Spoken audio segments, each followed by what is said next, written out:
గొట్టిపాటి రవికుమార్ అనే నేను శాసనం ద్వారా నిర్మితమైన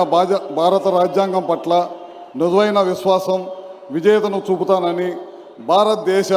సార్వభౌమాధికారాన్ని సమగ్రతను కాపాడుతానని, ఆంధ్రప్రదేశ్ రాష్ట్ర మంత్రిగా నా కర్తవ్యాలను శ్రద్ధతో అంతఃకరణ శుద్ధితో నిర్వహిస్తానని, భయం కానీ పక్షపాతం కానీ రాగద్వేషాలకు కానీ లేకుండా రాజ్యాంగాన్ని శాసనాలను అనుసరించి ప్రజలందరికీ న్యాయం చేకూరుస్తానని దైవ సాక్షిగా ప్రమాణం చేస్తున్నాను. గొట్టిపాటి రవికుమార్ అనే నేను ఆంధ్రప్రదేశ్ రాష్ట్ర మంత్రిగా నా పరిశీలనలకు వచ్చిన లేదా నాకు తెలియవచ్చిన ఏ విషయాన్ని నా కర్తవ్యాలను సమగ్రంగా నిర్వహించేందుకు అవసరమైన మేరకు తప్ప ప్రత్యక్షంగా కానీ పరోక్షంగా కానీ